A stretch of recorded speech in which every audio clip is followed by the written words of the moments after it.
Você já teve a sensação de que por mais que você e seu time trabalhem, parece que as coisas nunca fluem naturalmente? Você precisa constantemente empurrar as demandas, cobrar prazos, e parece que o trabalho só anda se você estiver lá supervisionando e pressionando o time a entregar. Pois saiba que justamente essa necessidade de empurrar as demandas pode estar matando a produtividade do seu time. O ato de iniciar novas demandas sem ter clareza da capacidade de entrega do time é uma das principais causas da baixa produtividade. Nesse vídeo, vou explicar para você os impactos que isso traz para o fluxo de entrega e como você pode mudar esse cenário. Fala pessoal, eu sou Gustavo Dias, especialista em gestão de produtividade e fluxos de trabalho em equipes de tecnologia. Nos últimos anos, eu tenho ajudado gestores como você a alcançar resultados impressionantes com seus times, aumentando consideravelmente a produtividade dos times com estratégias práticas e comprovadas. Já aproveita aqui, pessoal, para deixar o seu like, se inscrever aqui no canal se você ainda não é inscrito, assim você ajuda o canal a crescer e ainda recebe conteúdos que vão transformar a forma como você gerencia o seu time de tecnologia. Para começar, temos que entender que todo fluxo de trabalho tem uma capacidade limitada de entrega, uma quantidade de demandas que podem ser executadas ao mesmo tempo e que, quando essa capacidade não é respeitada, ao contrário do que se pensa, ao invés de entregar mais, acabamos de entregar muito menos e demorando mais para fazer essas entregas. Eu acho que você sabe do que eu estou falando. Sabe aquela prática de iniciar novas coisas sempre que possível? Se temos pelo menos um desenvolvedor disponível, com algum tempo disponível, logo pensamos e passamos uma nova demanda para ele iniciar. Ou ainda pior, né? O time nem capacidade liberada tem, mas por pressão externa, por pessoas, né, diretores, gerentes que fazem o pedido ali, fazemos com que o time comece essas novas demandas mesmo não tendo essa capacidade, né? E com isso fazemos com que o time execute 2, 3 ou até mais demandas ao mesmo tempo. Mas pessoal, eu sinto lhe informar que ao fazer isso, você está literalmente matando a produtividade do seu time. A minha sugestão é pare agora mesmo com essa prática. Você assista ao vídeo até o final, que você vai entender o porquê que eu estou te falando isso. Então, o primeiro ponto que você precisa entender é que a capacidade de entrega ela é restringida pelo gargalo do seu fluxo e não necessariamente pela disponibilidade de cada pessoa dentro do time. Se você quer fazer o seu time entregar mais resultado e mais rápido, você tem que parar de gerenciar as entregas do seu time olhando sua capacidade individual e começar a olhar o processo de entrega numa visão global, numa visão de fluxo de entrega. Quando você não enxerga o seu fluxo de entrega como um todo, você acaba adotando uma estratégia que chamamos de sistema empurrado. Um sistema empurrado é aquele onde as tarefas são continuamente introduzidas no fluxo, independente da capacidade do fluxo em receber novas demandas. Normalmente, nesse tipo de cenário, a gestão de capacidade é feita de forma individual, olhando para a capacidade das pessoas ou de uma fase específica do seu processo. Vamos ver um exemplo aqui. Imagine que esse quadro Kanban represente nosso processo de desenvolvimento. Então temos aqui um backlog de demandas e as etapas de desenvolvimento. Para esse time do exemplo, temos análise, desenvolvimento, testes, homologação e deploy em produção. Qual o grande erro que muitos gestores cometem ao definir a capacidade do time? Eles fazem o seguinte: bom, quantas pessoas temos no time?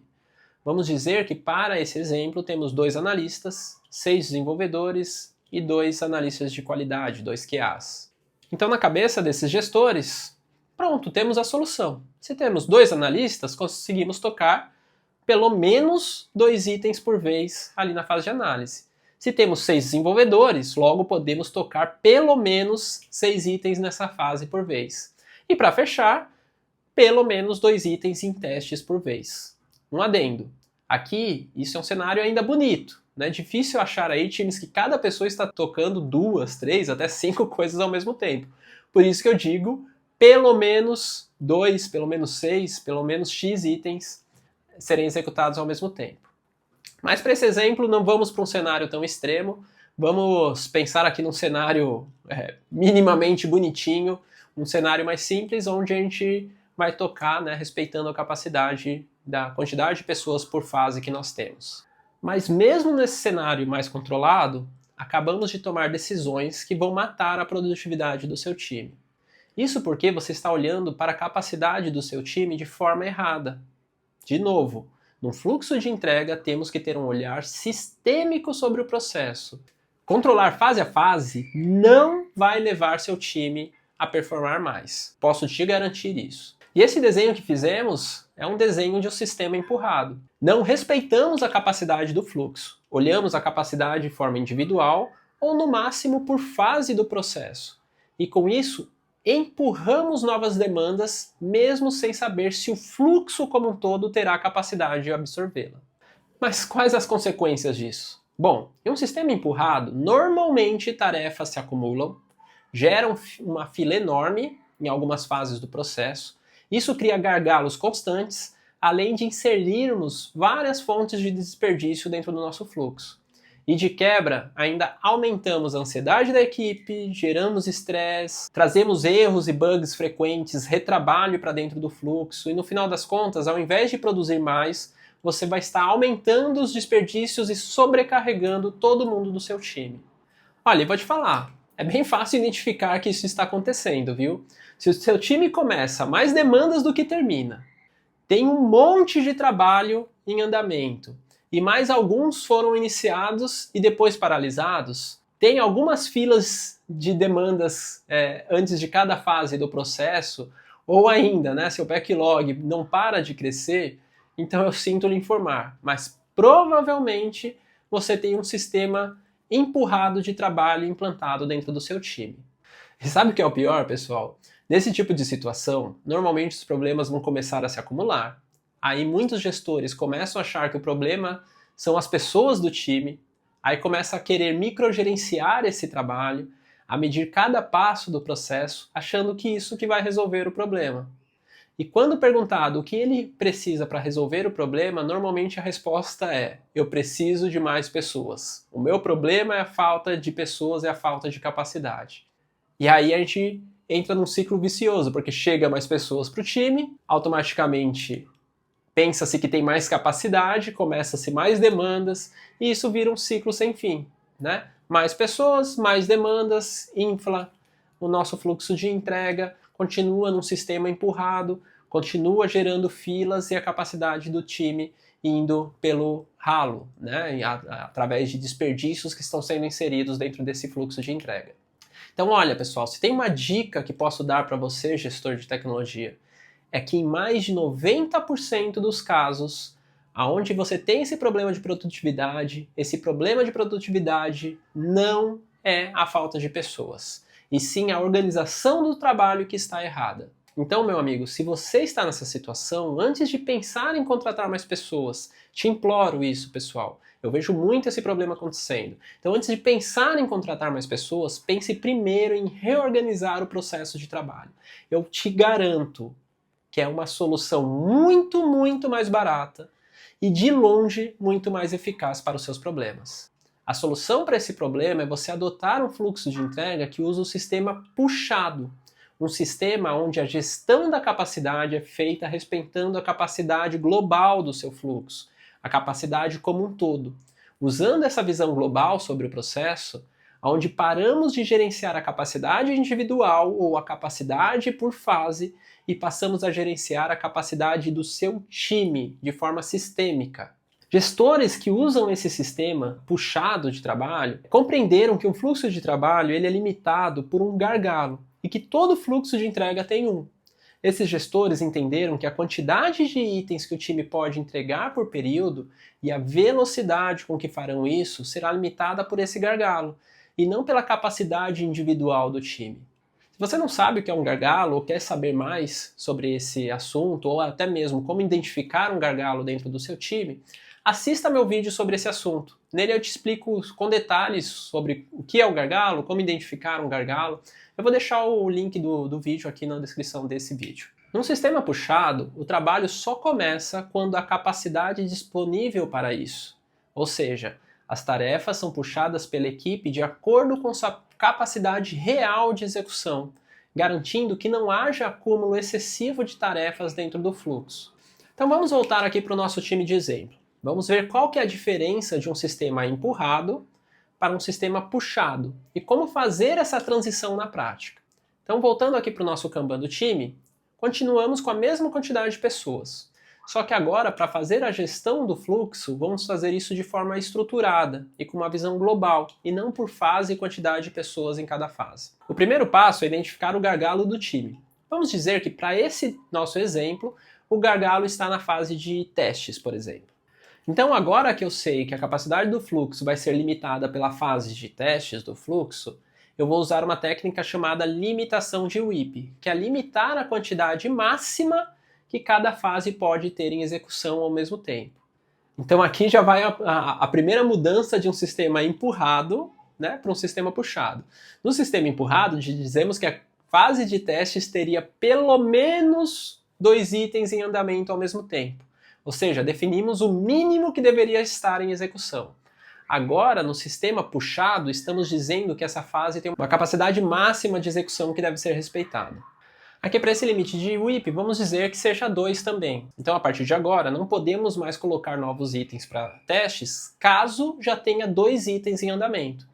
Antes de iniciar um novo, temos que encerrar algum que já esteja iniciado. Fazemos isso para proteger o nosso gargalo de ser sobrecarregado. O próximo passo é garantir que o nosso gargalo sempre tenha itens para puxar, pois da mesma forma que não queremos ele sobrecarregado, também não queremos ele ocioso. Afinal, o gargalo ocioso vai automaticamente diminuir a nossa capacidade. Para garantir que o gargalo sempre estará abastecido, vamos adotar o conceito de fila de espera. Vamos incluir uma coluna antes de testes para que itens que estejam prontos para serem testados aguardem a disponibilidade de testes. Mas aqui vai um ponto importante. Limitar o WIP do gargalo e formar uma fila gigante antes não vai resolver o nosso problema. Só vou estar mudando de lugar ali dentro do quadro Kanban. Então, para essa nova coluna, vamos também limitar o WIP dessa fila. Bom, a lógica aqui é que eu não quero que o gargalo fique ocioso, certo? Mas eu também não quero que se forme uma fila gigante de espera. Então, que tal a gente colocar aqui um limite de 3 itens, por exemplo? Assim, mesmo que eles acabem 2 itens, né? Mesmo que o time de testes ali acabe 2 itens de forma mais rápida, de uma forma não esperada, ainda a gente vai ter mais pelo menos 1 ou 2 itens ali aguardando para ser executado. Um ponto importante aqui, pessoal, não se apeguem aos números em si. Aqui é só um exemplo, eu estou colocando números aleatórios, pensando em possibilidades aqui, tá? Cada caso é um caso. Para o seu time, você vai precisar achar o número ideal para o contexto do seu time para o caso específico do seu time. Eu acho que a grande questão aqui é a lógica por trás disso, que é não sobrecarregar o gargalo e não criar uma fila muito grande antes do gargalo, mas também não deixá-lo ocioso. Mas aproveitando aqui esse gap, se você assistiu o vídeo até aqui e está gostando do conteúdo, não se esqueça de curtir o vídeo. Isso me ajuda demais a fazer o canal crescer, mostra que eu estou no caminho certo, que eu estou trazendo conteúdos que interessam a vocês. Mas continuando aqui, você acha que acabou? Ainda não. Estamos só no meio do processo de mudança de um sistema empurrado para um sistema puxado. Agora a gente precisa fazer esse mesmo processo até o início do nosso fluxo, sempre usando a mesma lógica de manter o processo abastecido, mas sem gerar filas. Então, agora continuando com o nosso processo, vamos para a fase de desenvolvimento. Se só precisamos manter a fila de testes abastecidas, digamos que executar 3 itens por vez seria o suficiente, certo? Se eu tenho que manter 3 lá abastecidos, se eu estiver executando 3, provavelmente eu sempre vou estar deixando ele abastecido. Eu começaria com esse número, né, experimentaria para ver se funciona. E agora a gente vai para a parte de análise, que eu também vou limitar o IP, e aqui eu vou limitar em 2. Se eu sempre tenho 3 em desenvolvimento, vamos imaginar aqui, suponho que 2 em análise vai estar sempre mantendo essa fase abastecida. Mas beleza, limitamos o IP de todo o fluxo, mas aqui vem a grande mudança. Não basta eu limitar, tenho que respeitar esse limite. E aí é uma mudança realmente de forma de pensar e fazer a gestão do seu fluxo. Nesse novo formato, o que libera a capacidade do fluxo é o nosso gargalo. Então, para liberar capacidade, eu preciso que realmente testes esteja entregando itens ali. Então, vamos olhar um exemplo aqui. Imagine que estamos com toda a capacidade preenchida. Testes tem 2 itens em execução, a fila de testes já tem 3 aguardando, o time de desenvolvimento tem 2 em execução e 1 já finalizado, e os analistas têm 1 em execução e 1 pronto para desenvolvimento puxar. Veja que nesse cenário, mesmo tendo capacidade disponível em desenvolvimento e em análise, eu não vou começar mais itens, pois entendemos que temos capacidade localizada e não capacidade do fluxo de entrega. Puxar novos itens agora só fará voltarmos a formar fila de espera. Novos itens devem ser puxados, e é daí que vem o nome do sistema. Então, quando a fase de testes liberar capacidade, ela vai poder puxar o próximo item. Com isso, a fila de testes libera uma capacidade e puxa o item que estava finalizado com desenvolvimento, que por sua vez ganha capacidade para puxar um item de análise. E com isso é avisada que tem capacidade dentro do fluxo e temos capacidade de iniciar um novo item do backlog. Então entenda, por isso que o nome vem de puxar. Em vez de ser no início eu definindo coisas que eu devo iniciar, seja por pressão da organização, seja por urgência ou porque precisamos começar aquilo imediatamente, a gente começa a olhar para a capacidade do fluxo. Então, o que dita eu iniciar novos itens não é mais ali a partir do backlog, a partir da frente do fluxo, e sim da capacidade do fluxo, né? Então, se eu libero capacidade no meu gargalo, eu puxo um novo item, o que libera a capacidade na fila anterior, que puxa da fase anterior, que puxa da anterior e assim por diante. Então, é o nosso gargalo que libera a capacidade e vai puxando o fluxo, né? Então, essa é a diferença entre o sistema puxado e empurrado. Trabalhando dessa forma, garantimos que novos itens só serão iniciados quando realmente o fluxo de entrega tiver capacidade disponível, com uma fase trabalhando somente o suficiente para manter a próxima abastecida e sempre trabalhando em prol do nosso gargalo. E aí mesmo quando ocorre o cenário que eu mostrei para vocês, que temos itens prontos em alguma fase, mas a fase seguinte não tem capacidade, não empurramos essa demanda para frente. Nós respeitamos a capacidade do fluxo. Com isso, você garante que a sua equipe trabalhe sempre dentro da sua capacidade, né? E principalmente dentro da sua capacidade real, aumentando significativamente a produtividade do seu fluxo de entrega.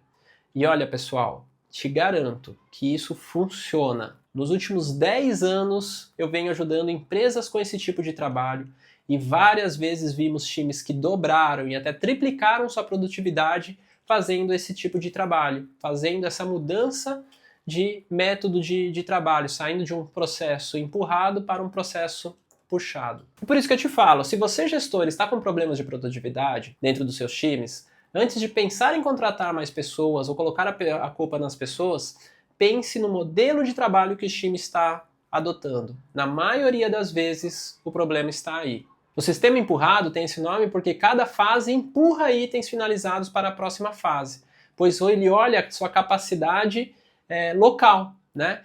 Analistas começam novos itens, pois é prioridade para o negócio. Os analistas, por sua vez, assim que terminam, empurram para desenvolvimento, que termina esses itens e empurra para testes e assim por diante. Já no sistema puxado, é a capacidade do fluxo que puxa novos itens. É uma fase que vai puxando da anterior até que a primeira seja avisada que o fluxo tem capacidade para iniciar novas demandas. No sistema empurrado temos excesso de trabalho, estresse constante, desperdícios de recurso, baixa qualidade de entrega, tempo de entrega longo e baixa produtividade. Já no sistema puxado, nós temos um fluxo suave e contínuo que acaba gerando menos desperdício, né, faz um melhor uso das pessoas e da capacidade dessas pessoas. Normalmente a gente tem melhor qualidade e previsibilidade, temos menos pressão, maior satisfação da equipe em trabalhar na empresa e normalmente a gente vai ter uma maior produtividade. Agora, outro ponto muito, muito importante.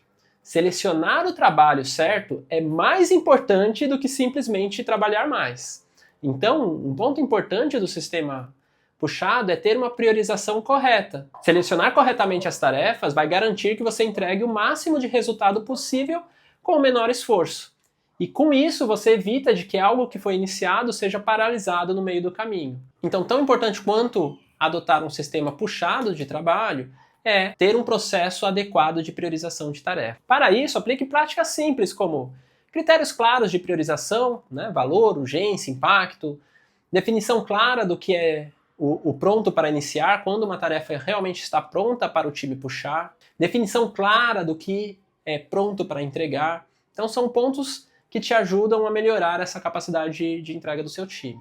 Essas categorias práticas ajudam você a ter clareza sobre cada etapa do seu fluxo, garantindo que seu time trabalhe sempre nas tarefas certas e no momento certo. Outro ponto essencial é que você precisa respeitar o tempo do sistema, não o seu calendário. Entenda que cada tarefa possui um tempo ideal para ser realizada, que depende da complexidade e da capacidade do seu fluxo de entrega, a capacidade do seu time. Não adianta nada tentar forçar uma tarefa a ser concluída antes do seu tempo, porque isso gera estresse desnecessário, baixa qualidade e retrabalho. Um exemplo bem simples disso é um bolo no forno, né? Não importa o quanto você aumente a temperatura do forno, se tentar acelerar o tempo ideal, o bolo vai ou queimar por fora e ficar cru por dentro, ou vai ter algum tipo de problema. O mesmo acontece com as suas entregas. Você precisa respeitar o tempo ideal de cada demanda, cada tarefa que está com o seu time. Então, para fechar com chaves de ouro, pessoal, aqui vai um checklist rápido para você começar agora mesmo. Ponto 1. Avalie a capacidade real do seu time, do seu fluxo de entrega. Limite o trabalho em progresso, né, a limitação do WIP. Ajuste seu fluxo para um sistema puxado.